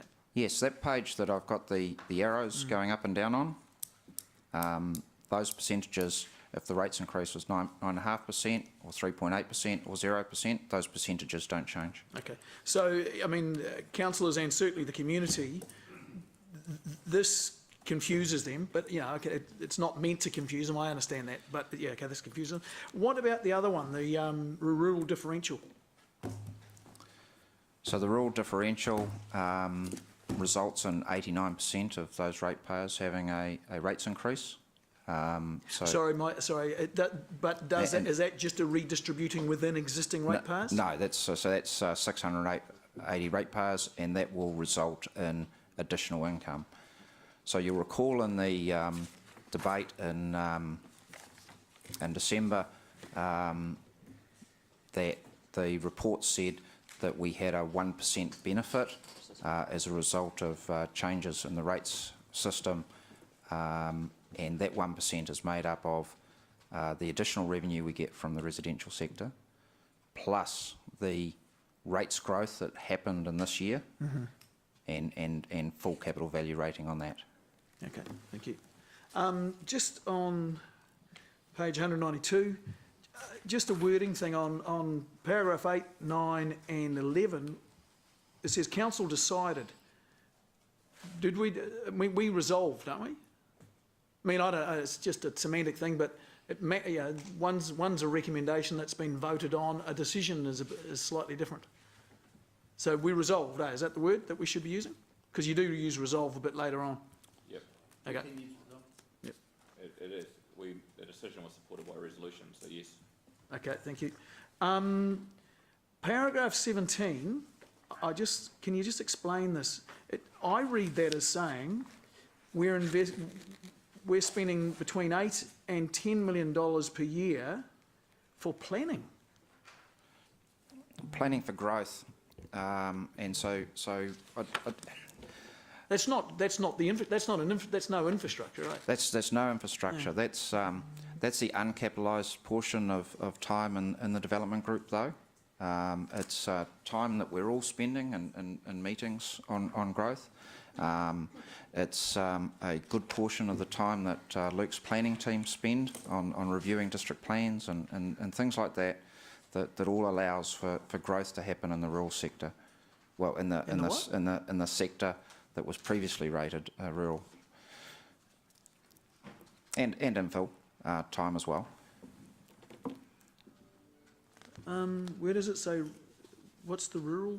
Where did the rural come into that? The reason for this part of the conversation was that the change to remove the rural differential and create the other differential was to recognise, in part, that the rural rates differential wasn't recognising the cost council was incurring, which was considered 8 to 10 million, so it wasn't recognising the benefit that they were getting from the cost council was incurring, so that they could become part of the future city. Okay, could I get a breakdown of that 8 to 10 million? Because I can't understand what you're saying. So just give us a breakdown of how you build it up.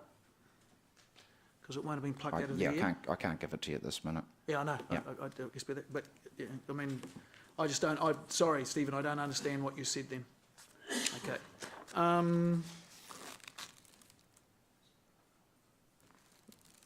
Okay, now on page 309, paragraph 6, the end of that paragraph talks about corporate overheads. Just calling them corporate overheads suggests there are other overheads. Is that, would I be right in saying that? And that could be, you could leave the word corporate out or not? Are there some overheads that are not allocated or? Sorry, what was the reference again? So it's page 309, under funding sources for operating costs, paragraph 6. 309. The end of that paragraph talks about corporate overheads.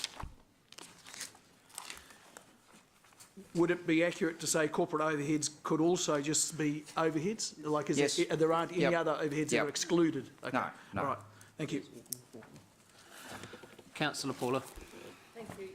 Thank you. I just forgot one little question before, and one of them might be more pertinent when we come to the consultation documents. I'll hold that one. But the one I forgot before was number 16, just the wording about better. Oh, sorry, page 192, number 16, and the use of the words results in better comparable rates. I do know what that means, but I had to digest that. That isn't straightforward. What was your intention with using the words comparable rates? Comparable to who? Comparable to? To other councils that we're comparing ourselves with. Well, it doesn't say that though, does it? It says that it distributes the rates and result in better comparable rates at the extremes of the rates, which is the low end and the high end. So I just found the word the terminology around that a little bit doesn't go far enough to explain what you mean, and I think it's important for the general public to know what that means. They'll be asking the same question. What am I comparing my rate to?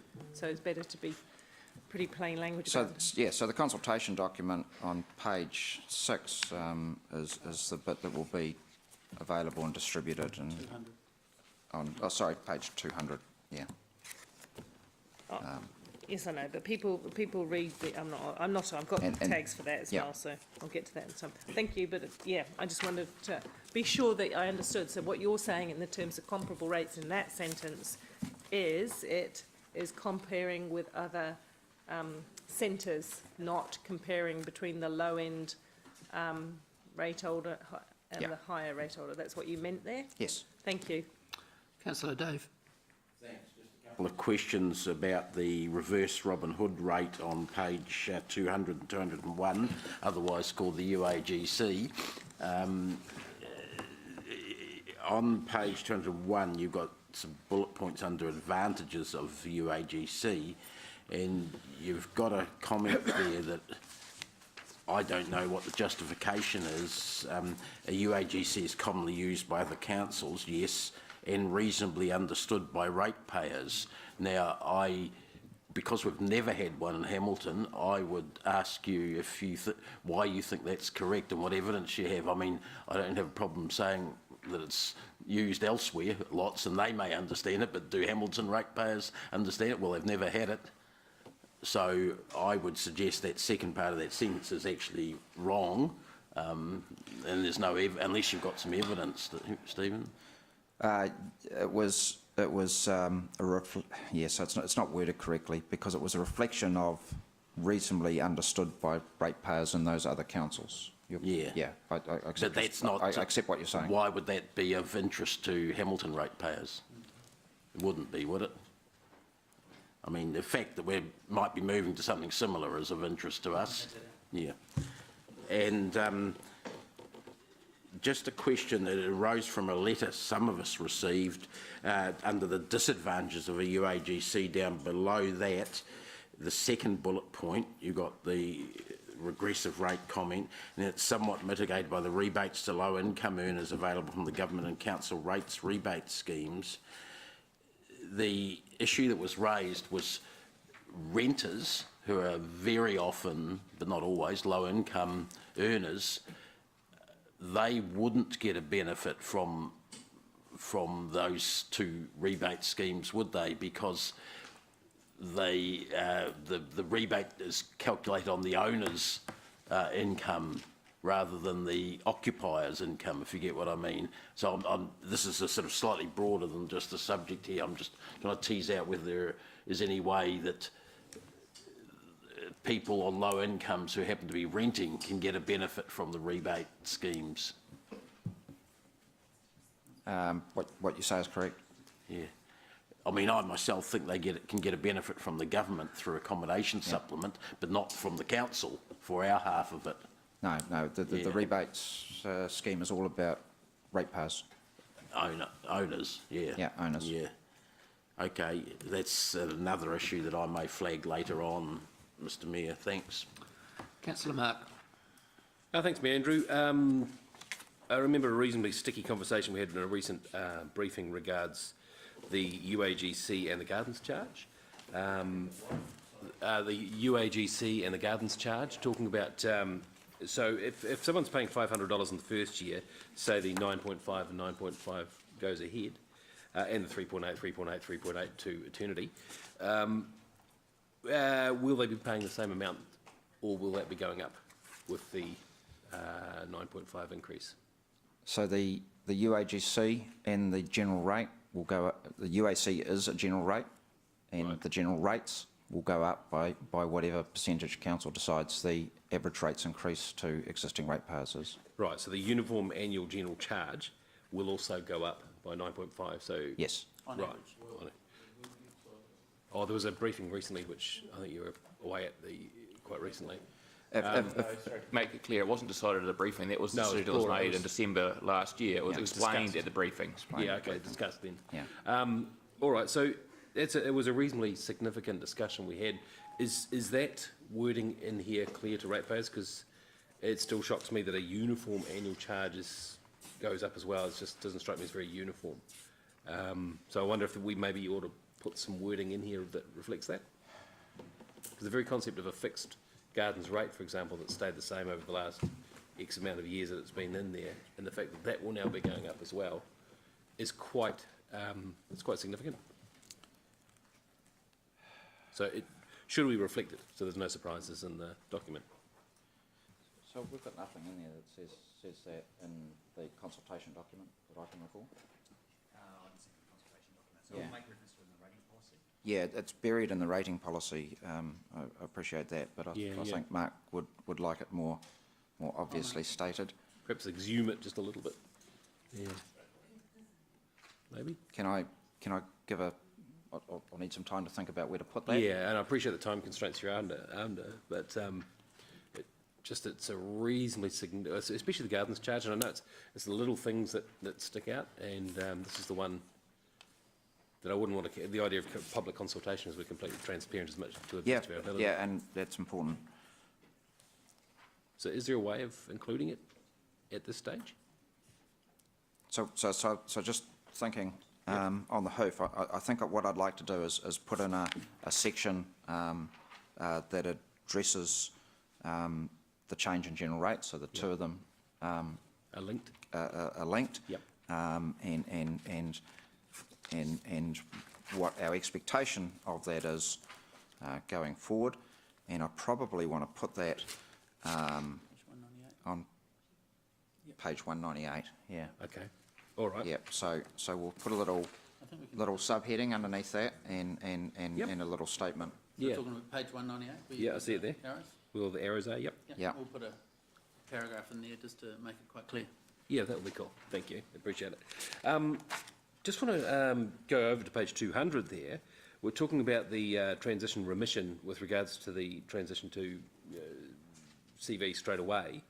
I just want to challenge you a wee bit on the words that we've used at the bottom of the first column, disadvantages of land value, etc. Just saying how we seem to lean on the fact that it might be just a little bit too hard to understand. Sorry, Joe? Yeah. Oh, sorry, I beg your pardon, page 200. Just where we're talking about the advantages and disadvantages, I think it's a really great system, but I just wonder if we don't lean a little bit hard on the it's just a bit too hard for you to understand, so that's the reason that we're not doing it there. I mean, how complicated is that? Even I understood that one. So it was. We're talking about the transition remission. Yeah. Was very complicated. Right. From what I remember, though, am I wrong in remembering that we either go full CV straight away, or just full CV for new dwellings? That's a proposal, but in the workshops that we had at the task force meetings, we looked at the transition remission, and you had to take to create the remission. It created this flow of money going around where you take money off someone and then it goes back, and then you have to take more off, and it ended up being really complicated. Right. And that's what that's getting at. It's the complexity of the calculation was challenging us to create it, and even more challenging to then explain to people what was going on. So I'm trying to remember. We didn't spend very long on it, and I think part of the reason we didn't spend very long on it was because it was complex. Okay, so didn't we discuss just having a new system for new properties and keep the old one going until? Yeah, that was a transition remission that would have had existing properties paying 100% capital value, and then we would have replicated the transition using a remission tool for existing ratepayers. And because we couldn't do it for individual ratepayers, we were grouping ratepayers into bands. We were setting it for the period of the transition, whether it was 3 years or 6 years that we looked at. And then we had this circular thing where we were giving someone a remission, and then someone else popped up above them because of the... Yeah.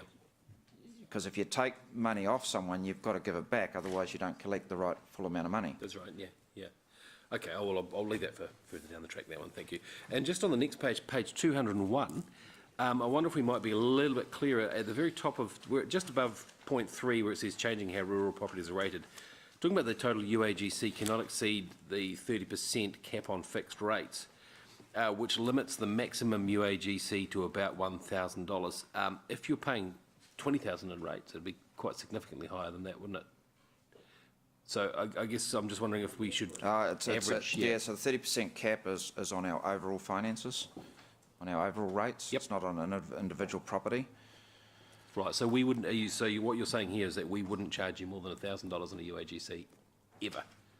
That's what that statement says, and I'm just wondering if maybe we'd include the word average, a maximum average UAGC to about $1,000. Well, the UAGC is going to be a single amount. Right. And on our current budget, that would be $1,000, but as time changes, then that amount would increase. Okay. Okay, I get you. Sorry, big pun. Yeah, that's right. It's not. And $1,000 would be a extremely high UAGC compared to what other councils around the country that would kill Dave have. Yeah. Okay. And that's that. Yeah. All right. No, that's all from me. Thank you, Andrew. I mean, obviously, the comms team have prepared this with you, and I just want to, obviously, Dave, no doubt, will pick up the issue of some narrative around accommodation supplement for rental, and obviously our ongoing lobbying the government of what tools can be used to assist lower income families. The other thing that it doesn't jump out at me, and I'm wondering, could you comment, or the comms team comment on this, is the vast majority of New Zealand local authorities now have capital value, do they not? Yes. How many, once we're out of the pile, how many have got land value? I would be guessing it's less than 10. Okay, and what about, was it the Shand report which talked about, and again, it's a value judgment, the whole fundamental report talked about perception that capital value is a fairer system. Was that not in the Shand report? The Shand report preferred capital value, as did the government when they set up Auckland. Yeah, well, can someone from the comms team answer me? You see, this is about communication. So could someone from the comms team answer me why that is not stressed in this document? Or can I? Yeah, sure. this document isn't about the decision to go to capital value. So all of that conversation was part of the consultation document from 3 years ago. So in drafting this document, the decision to go to capital value had been made. It's just a case of how quickly. And so I didn't feel it was necessary or relevant to re-investigate all the benefits of capital value. Well, I respectfully differ. Now, I totally accept under the previous council, we started a journey. The critical issue is we're now quickening this journey in 1 year. So that's a critical impact on a range of people in the city for good.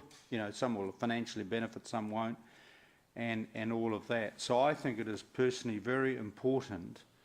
I think not everyone, they know there's a transition, but I think it's very important that we restate why capital value is fairer in our view, and why we are merely joining the bulk of the country. All right, and I know this, obviously there'll be different views around uniform annual charge even, but I think it's really important that people see context. Could we include a short paragraph to that effect?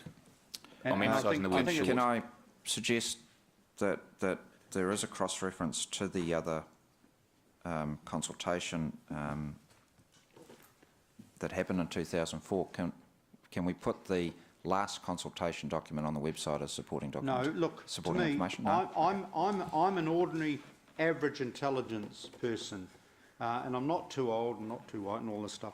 But I want to actually, I don't see myself like that. But I want to stress that the whole philosophical parameter of why this council is moving to capital value, or proposing quicker than later, is because we ultimately perceive it is a fairer system, and it is certainly fairer to capture growth and ability to pay. What's your question? Well, I'll save it to debate, but my question is, surely could not comms team use all their expertise to assist you in punching that up? That's my view. I mean, a simple paragraph emphasising word.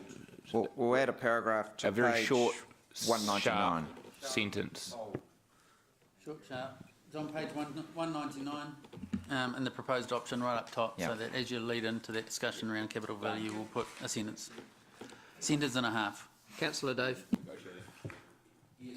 Go back to follow up Mark's question before about the UAGCs. I've seen nothing in here that says it's going to be anything but 500, and given this is a document for 10 years, it doesn't say that it's going to be adjusted in line with inflation, sorry, not with rates movements, general rates movements.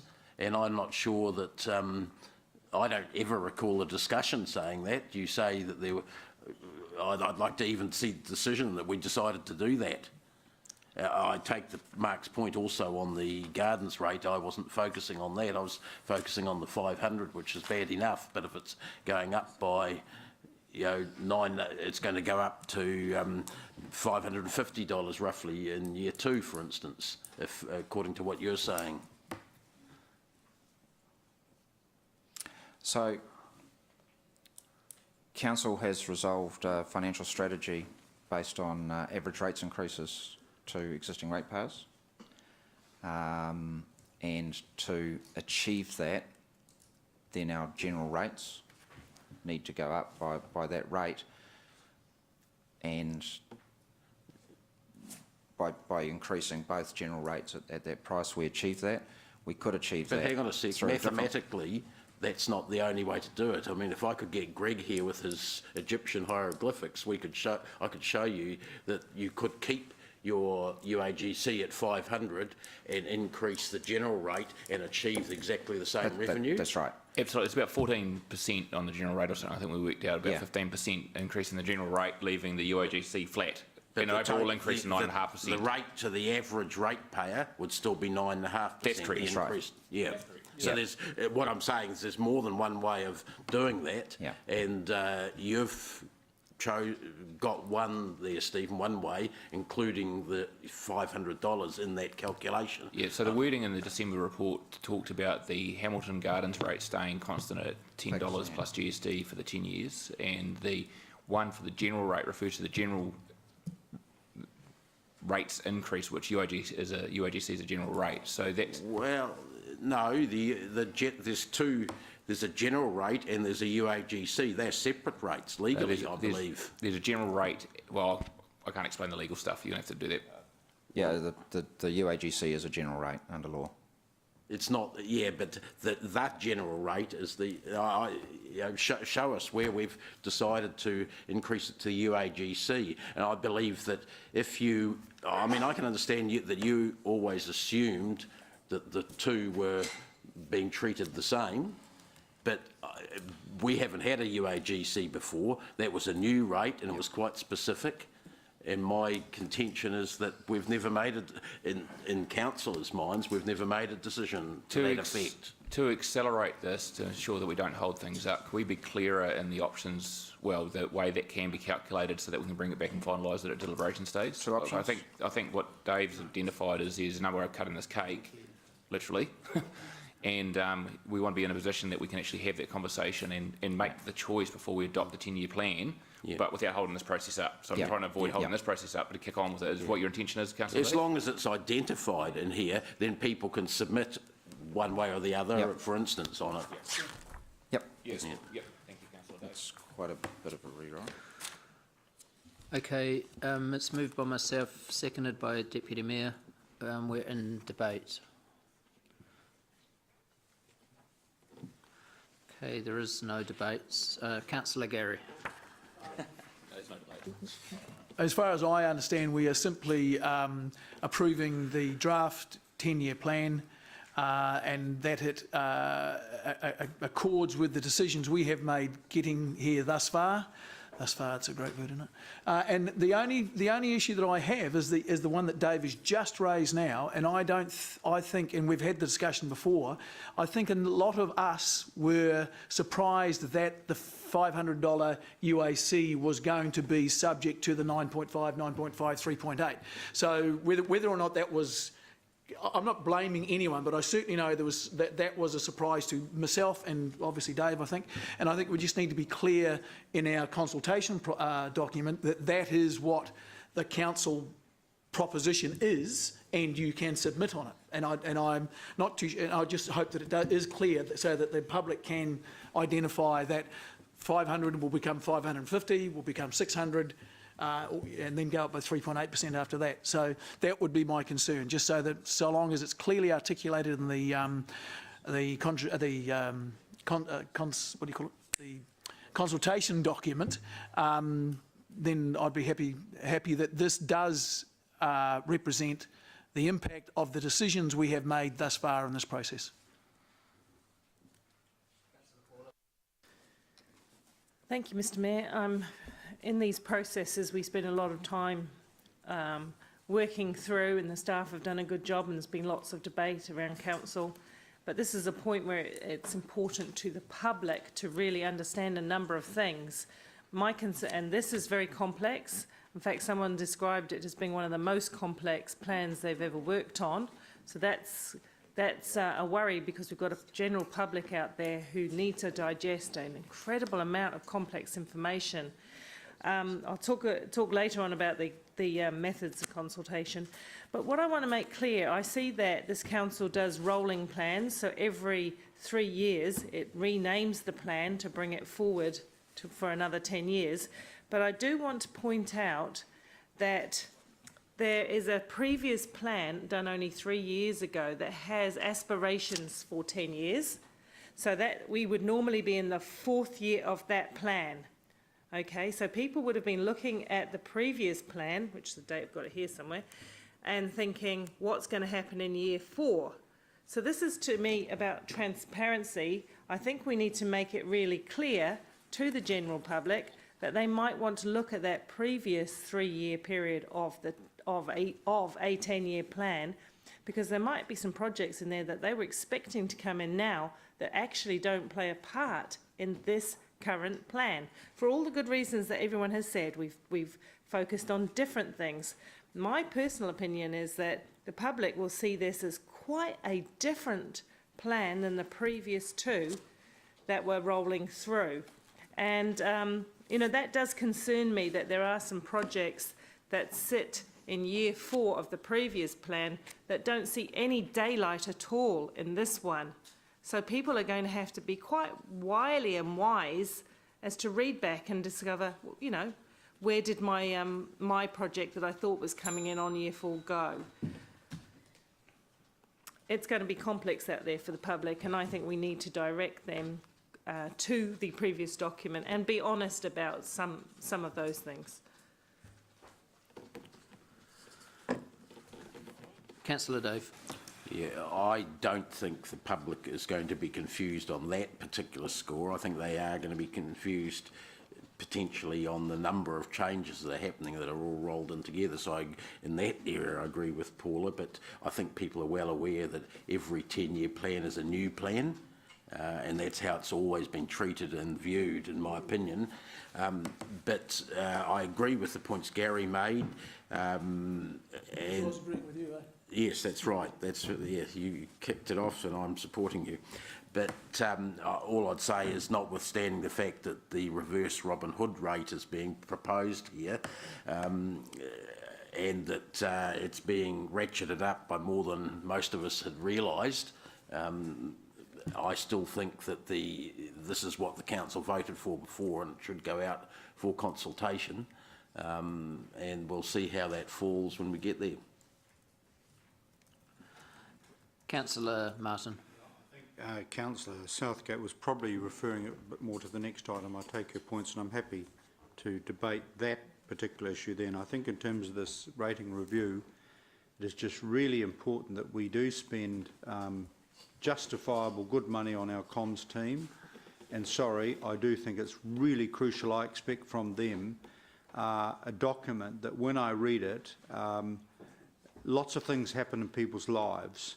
And I don't think many people would necessarily recall the reason or the reasons for 3 years ago. So I do want to stress that in this document we need to absolutely stress about consistency nationwide, and the overall philosophical view that you know, this is a fair rating system. In the end, people will press a button and go and see whether they pay more or they pay less. You know, I think that most people will have a fairly simple, straightforward view. It's very clear for those who are going to end up paying more that we absolutely explain consistently and concisely our reasons for moving now over 1 year. So I think, dare I say it, the media system through the Hamilton City News, our executive summary, our media releases is also a very important adjunct to this formal document. Okay, so we're finished with debate. We'll go to the board to vote. Mark, just in time. Oh, okay. No, just very briefly, just reflecting on a Facebook comment I got this morning about the submissions and the discussions we had last night at the Waimarie Hamilton East Community House. Regards the a lot of people out there are saying it's futile to put a submission in, and because you don't listen anyway. Well, look, you know, I can't speak on behalf of all the other new councillors, but I actually thought that was the process, you know. And I'd urge the public out there to make your way through this document, and for goodness sakes, do submit. We get a lot of, we take a pounding out there because of potential rates increases. This is the chance to have a say, and I, for one, will be listening. I will be reading like a man possessed, and I will be making decisions which, you know, very well may be different to the decisions I made when it came to which way I voted regards to what we put out to public consultation. So, like Gary and Dave and Paula have said, this is just agreeing to send this stuff out there to get kicked around, chewed up, and spat back by the community. But boy, oh boy, if the public do not submit on this, they're missing a major opportunity. And what's the old saying? You're guaranteed to miss all the shots you don't take. So to the public, I'd suggest this is the ball is now firmly in their court, so please send it back to us in spades. Just asked Democracy to include in the resolution to cover off the points that have been raised about the changes that we want to include.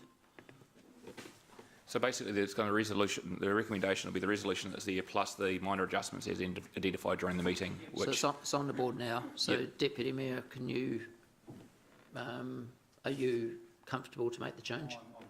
yeah. So that'll include the Shan report. That will include Councillor Dave's commentary regarding the UOGC. Yep.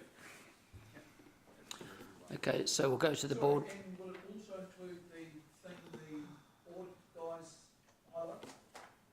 No. That's next item. Oh, No, it won't then.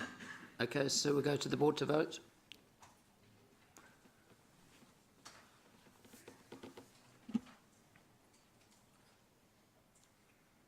The motion is carried unanimously.